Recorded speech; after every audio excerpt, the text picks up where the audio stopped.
The last prophet in the world, last prophet in the world, last prophet in the world to show how to be closer to Allah.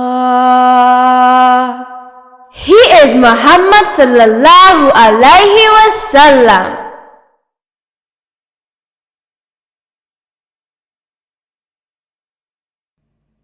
Muhammad সাল্লাল্লাহু আলাইহি ওয়াসাল্লামের সব থেকে ভালো সমর্থক আবু তালিব ও খাদিজা রাদিয়াল্লাহু আনহা মারা গেলে কুরাইশরা মুহাম্মদ সাল্লাল্লাহু আলাইহি ওয়াসাল্লামকে সব জায়গায় অপমান করার সুযোগ পায়। একবার একটি খুব খারাপ মানুষ মুহাম্মদ সাল্লাল্লাহু আলাইহি ওয়াসাল্লামের কাছে আসে এবং তার মাথার উপর ধুলো ছিটিয়ে দেয়। নবী যখন তার ঘরে ফিরে গেলেন তখন তার এক মেয়ে কান্না করতে লাগলো এবং মাথা ধুয়ে ফেলতে তাকে সাহায্য করে। মুহাম্মদ সাল্লাল্লাহু আলাইহি ওয়াসাল্লাম তার মেয়েকে বলেন যে তার জন্য চিন্তা করতে হবে না, কারণ আল্লাহ সব সময় তাকে রক্ষা করবেন। এই অবস্থায় মুহাম্মদ সাল্লাল্লাহু আলাইহি ওয়াসাল্লামের পরিবারের যত্ন নেওয়ার জন্য কারো প্রয়োজন ছিল। একদিন তার একজন মহিলা প্রতিবেশী সাউদা এবং আয়েশা রাদিয়াল্লাহু আনহার সাথে বিয়ের প্রস্তাব নিয়ে মুহাম্মদ সাল্লাল্লাহু আলাইহি ওয়াসাল্লামের কাছে আসে। সাউদা রাদিয়াল্লাহু আনহা ছিলেন একজন বিধবা মহিলা এবং তার 5 জন সন্তান ছিল। তিনি ও তার আগের স্বামী ইসলামের প্রথম দিকের মুসলমান হয়েছিলেন। সেই সময় কুরাইশরা মুসলমানদের অনেক কষ্ট দেওয়ার কারণে তাদের দ্বিতীয় দলের মুসলমানদের সাথে মক্কা থেকে পালিয়ে ইথিওপিয়া বা আবিসিনিয়ায় চলে যেতে হয়েছিল। কয়েক বছর পর তার স্বামী মারা যায়। ইসলামের জন্য তার এবং তার পরিবারকে অনেক কষ্ট করতে হয়েছিল। সাউদা রাদিয়াল্লাহু আনহা মহান মহিলাদের মধ্যে একজন ছিলেন, যাকে আল্লাহ মুহাম্মদ সাল্লাল্লাহু আলাইহি ওয়াসাল্লামের স্ত্রী হিসেবে বেছে নিয়েছিলেন। তাহলে কি সাউদা মুহাম্মদ সাল্লাল্লাহু আলাইহি ওয়াসাল্লামের দ্বিতীয় স্ত্রী ছিলেন? হ্যাঁ, সাউদা মুহাম্মদ সাল্লাল্লাহু আলাইহি ওয়াসাল্লামের দ্বিতীয় স্ত্রী ছিলেন। কিন্তু ইসলামের ভবিষ্যতের জন্য আল্লাহ তাআলার অন্য একটি পরিকল্পনা ছিল। মুহাম্মদ সাল্লাল্লাহু আলাইহি ওয়াসাল্লামের জীবনের প্রতিটি আন্দোলন ইসলামী জীবন বোঝার জন্য খুবই গুরুত্বপূর্ণ। এর অর্থ হলো মুসলমানদের জন্য তার ব্যক্তিগত জীবন সম্পর্কে জানাও খুবই গুরুত্বপূর্ণ। এই মহান পরিকল্পনাটির জন্য আল্লাহ তাআলা আয়েশা রাদিয়াল্লাহু আনহাকে বেছে নেন। ছোটবেলা থেকে তিনি খুব বুদ্ধিমতী এবং চালাক ছিলেন। তিনি খুব সুন্দরী এবং একটি খুব ভালো পরিবারের মেয়ে ছিলেন। তার বাবার নাম ছিল আবু বকর রাদিয়াল্লাহু আনহু, যিনি মুহাম্মদ সাল্লাল্লাহু আলাইহি ওয়াসাল্লামের খুব কাছের বন্ধু ছিলেন এবং তিনি ইসলামের প্রথম খলিফা হয়েছিলেন। সেই সময় মানুষ খুব অল্প বয়সে বিয়ে করত। মুহাম্মদ সাল্লাল্লাহু আলাইহি ওয়াসাল্লাম যখন প্রথম স্ত্রীকে হারান তখন আয়েশা রাদিয়াল্লাহু আনহার বয়স ছিল প্রায় 6 বছর। যদিও তিনি অনেক ছোট ছিলেন, তবুও অনেক লোক বিয়ের প্রস্তাব নিয়ে আসতো এবং সকলেই তাকে বিয়ে করতে চাইতো। কিন্তু আল্লাহ তাআলা তাকে ইতিহাসে বিশেষ মহিলাদের একজন হিসেবে তৈরি করেছিলেন।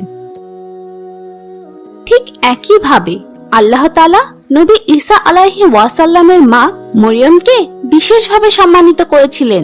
তাই আল্লাহ তাআলার ইচ্ছাতে মুহাম্মদ সাল্লাল্লাহু আলাইহি ওয়াসাল্লাম আয়েশা রাদিয়াল্লাহু আনহাকে বিয়ে করেন। কিন্তু তিনি তো মাত্র 6 বছরের একটি ছোট্ট মেয়ে ছিলেন। কিভাবে পরিবারের যত্ন নিতে হয় সেই সম্পর্কে তো তিনি কিছুই জানতেন না। সেই সময় কি সে সবকিছু বুঝতে পারত? সে কি যথেষ্ট বড় হয়েছিল? না, সে সবকিছু বোঝার মতো যথেষ্ট বড় হয়নি। সেজন্যই সেই সময় নবী তার সঙ্গে পরিবার শুরু করেননি। আল্লাহ তাআলার ইচ্ছা অনুযায়ী যখন তিনি সব বুঝতে শুরু করেন তখন নবী তার সাথে পরিবার শুরু করেন। বর্তমান সময়ে আমরা জানতে পারি যে যখন আয়েশা রাদিয়াল্লাহু আনহার বয়স 6 বছর ছিল তখন তাদের কাবিন হয়েছিল এবং যখন তার বয়স 9 বছর হয় তখন মহান আল্লাহ তাআলার ইচ্ছাতে তারা তাদের বিবাহিত জীবন শুরু করেন। তিনি মাত্র 9 বছরের মতো সময় মহানবীর সাথে সংসার করতে পেরেছিলেন। জীবনের প্রথম বয়স অর্থাৎ ছোটবেলা যে কোনো ধরনের শিক্ষা গ্রহণ করার জন্য খুব ভালো সময়। আয়েশা রাদিয়াল্লাহু আনহা 9 বছর বয়সে তার শিক্ষা শুরু করেন, যা তিনি তার স্বামী মুহাম্মদ সাল্লাল্লাহু আলাইহি ওয়াসাল্লামের জীবন থেকে শিখতেন। এবং তার 18 বছর বয়সে যখন মুহাম্মদ সাল্লাল্লাহু আলাইহি ওয়াসাল্লাম মারা যান, তার আগ পর্যন্ত তিনি ইসলামের ব্যাপারে শিক্ষা চালু রেখেছিলেন। আর তাই ইসলামের ইতিহাসে তার জানানো হাদিসের সংগ্রহ তৃতীয় বৃহত্তম সংগ্রহ বলে জানা যায়। এবং ইসলামের যে বিষয়গুলোতে নারীদের ব্যাপারে বলা হয়েছে তার মধ্যে সবথেকে বেশি হাদিস তার কাছ থেকে এসেছে। মুহাম্মদ সাল্লাল্লাহু আলাইহি ওয়াসাল্লামের অন্য কোন স্ত্রী এত হাদিস মনে রাখতে পারেননি যতগুলো আয়েশা রাদিয়াল্লাহু আনহা বলে গেছেন। তিনি ইসলামের সর্বশ্রেষ্ঠ জ্ঞানী মহিলা ছিলেন। মাশাআল্লাহ, তিনি ইসলামের জন্য মহান কাজ করেছেন। তাহলে আবু তালিব ও খাদিজা রাদিয়াল্লাহু আনহার মৃত্যুর পর মুহাম্মদ সাল্লাল্লাহু আলাইহি ওয়াসাল্লামের কি হয়েছিল? আবু তালিব ও খাদিজা রাদিয়াল্লাহু আনহার মৃত্যুর পর মক্কার লোকেদের কাছে ইসলামের কথা বলা মুহাম্মদ সাল্লাল্লাহু আলাইহি ওয়াসাল্লামের পক্ষে খুব কঠিন হয়ে যায়। তাই লোকদের ইসলামের দাওয়াত দেওয়ার জন্য তিনি মক্কার বাইরে যাওয়ার সিদ্ধান্ত নেন। পরিকল্পনা অনুযায়ী মুহাম্মদ সাল্লাল্লাহু আলাইহি ওয়াসাল্লাম এবং তার পালিত ছেলে যায়েদ রাদিয়াল্লাহু আনহু হেঁটে হেঁটে তায়েফ যেতে শুরু করেন। এটি মক্কা থেকে প্রায় 60 মাইল পূর্বে ছিল। যখনই তিনি কোনো উপজাতি দেখতেন তখনই তিনি তাদেরকে ইসলামের দাওয়াত দিতেন, কিন্তু লোকেরা তাকে নবী হিসাবে মেনে নিচ্ছিল না। অবশেষে তারা তায়েফ শহরে পৌঁছান। সবার আগে তিনি 3 জন ভাইয়ের সাথে দেখা করেন যারা তায়েফের নেতা ছিল। নবী তাদেরকে ইসলামের দাওয়াত দেন এবং তাদের জাতির লোকেদের কাছে ইসলাম ছড়িয়ে দিতে অনুরোধ করেন। কিন্তু সেই 3 ভাইয়েরা খুব রাগ করে এবং নবীর সাথে অহংকার করে এবং তাকে সেই এলাকা থেকে বের করে দেয়। তাদের এত খারাপ আচরণের জন্য মুহাম্মদ সাল্লাল্লাহু আলাইহি ওয়াসাল্লাম খুব কষ্ট পান। তিনি 10 দিনের জন্য সেই শহরে ছিলেন।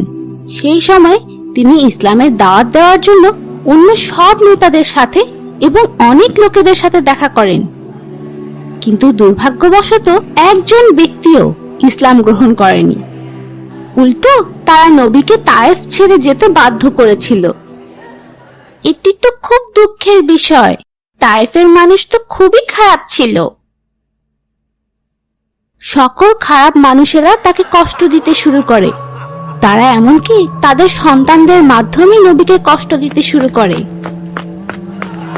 একদম শেষের দিকে খারাপ মানুষ এবং তার সন্তানদের একটি দল নবীর পেছনে আসতে থাকে এবং তারা অনেকভাবে নবীকে অপমান করে এবং নবীর দিকে পাথর দিয়ে ঢিল মারতে শুরু করে। সেই পাথরের আঘাতে নবীর পা থেকে রক্ত বের হতে শুরু করে। তাই যায়েদ আলাইহি ওয়াসাল্লাম মুহাম্মদ সাল্লাল্লাহু আলাইহি ওয়াসাল্লামকে রক্ষা করার অনেক চেষ্টা করতে থাকে। তারা দুজনে সেখান থেকে দৌড়ে চলে যায়। অবশেষে তারা সেই জায়গা থেকে 3 মাইল দূরে বিশ্রাম নেওয়ার জন্য একটি বাগান খুঁজে পায়। মুহাম্মদ সাল্লাল্লাহু আলাইহি ওয়াসাল্লাম খুব ক্লান্ত ছিলেন এবং তার সারা শরীরে অনেক ব্যথা হচ্ছিল। এটি মুহাম্মদ সাল্লাল্লাহু আলাইহি ওয়াসাল্লামের জীবনের সবচেয়ে খারাপ দিনগুলোর মধ্যে একটি ছিল। খারাপ মানুষদের এমন ব্যবহারের কারণে তিনি অনেক কষ্ট পান এবং তাই তিনি এক ও একমাত্র আল্লাহর কাছে দোয়া করেন যাতে আল্লাহ তাকে ধৈর্য দেন এবং এই কঠিন সময়ে তাকে সাহায্য করেন। তিনি আল্লাহর কাছে অনুরোধ করেন যাতে তিনি তার উপর রাগ না করেন। যখন বাগানের মালিক মুহাম্মদ সাল্লাল্লাহু আলাইহি ওয়াসাল্লাম ও যায়েদ রাদিয়াল্লাহু আনহুকে দেখতে পায় তখন তার খুবই খারাপ লাগে এবং তার দাসীদের মাধ্যমে সে কিছু আঙ্গুর তাদের কাছে পাঠায়। রাসূলুল্লাহ সাল্লাল্লাহু আলাইহি ওয়াসাল্লাম এই আঙ্গুরগুলো গ্রহণ করেন এবং বিসমিল্লাহ, যার অর্থ হলো আল্লাহর নামে বলার পর তিনি খেতে শুরু করেন। যখন নবী বিসমিল্লাহ বলেন তখন এটি সেই দাসকে আকৃষ্ট করে। যখন সেই দাস নবীকে বলে যে সে একজন খ্রিস্টান এবং সে ইরাকের নেনেভা শহরের লোক, তখন মুহাম্মদ সাল্লাল্লাহু আলাইহি ওয়াসাল্লাম তাকে নবী ইউনুস আলাইহি ওয়াসাল্লাম বা জোনাহ এর কথা বলেন, যিনি একই শহর নেনেভার লোক ছিলেন, এবং ইউনুস আলাইহি ওয়াসাল্লামের ব্যাপারে কোরআনের কয়েকটি আয়াত পড়ে শোনান। মুহাম্মদ সাল্লাল্লাহু আলাইহি ওয়াসাল্লাম তাকে এটিও বলেন যে তিনি ইউনুস আলাইহি ওয়াসাল্লামের মতোই একজন নবী। দাসটি এসব কথা শুনে খুব অবাক হয়ে যায় এবং সাথে সাথে মুসলমান হয়ে যায়। মাশাআল্লাহ, একজন সত্যিকারের খ্রিস্টান কত সহজে আল্লাহর সত্য নবীকে চিনতে পেরেছিল। এরপর মুহাম্মদ সাল্লাল্লাহু আলাইহি ওয়াসাল্লাম ও যায়েদ রাদিয়াল্লাহু আনহু আবার মক্কার দিকে ফিরে যেতে শুরু করেন। তায়েফের লোকেদের খারাপ আচরণের কারণে মুহাম্মদ সাল্লাল্লাহু আলাইহি ওয়াসাল্লাম খুব ক্লান্ত হয়ে পড়েছিলেন এবং কষ্ট পাচ্ছিলেন। পথে যেতে যেতে তিনি দেখতে পান যে অনেক বড় একটি মেঘ তাদের পেছন পেছন আসছে। উপর দিকে তাকিয়ে তিনি দেখেন যে সেখানে ফেরেশতা জিবরাইল আলাইহি ওয়াসাল্লাম আছেন এবং তার সাথে আরেকজন ফেরেশতা রয়েছেন। সেই অন্য ফেরেশতাটি পাহাড় নিয়ন্ত্রণ করেন। তারা মুহাম্মদ সাল্লাল্লাহু আলাইহি ওয়াসাল্লামকে বলেন যে আল্লাহ তাআলা তাদের পাঠিয়েছেন নবীর ইচ্ছা পূরণ করার জন্য। যদি মুহাম্মদ সাল্লাল্লাহু আলাইহি ওয়াসাল্লাম ফেরেশতাদের তায়েফ শহর ধ্বংস করতে বলেন, তবে পাহাড়ের ফেরেশতাটি অনেক বড় পাহাড় দিয়ে শহরটি ধ্বংস করে দেবেন। কিন্তু নবী তায়েফের মানুষদের ক্ষমা করে দেন এবং তাদের মুসলমান হওয়ার জন্য দোয়া করেন। জিবরাইল আলাইহি ওয়াসাল্লামের সেখানে আসার কারণে মুহাম্মদ সাল্লাল্লাহু আলাইহি ওয়াসাল্লাম অনেক খুশি হন এবং ইসলাম প্রচারের জন্য তিনি মানসিকভাবে আবার শক্তিশালী হয়ে ওঠেন। The prophet story.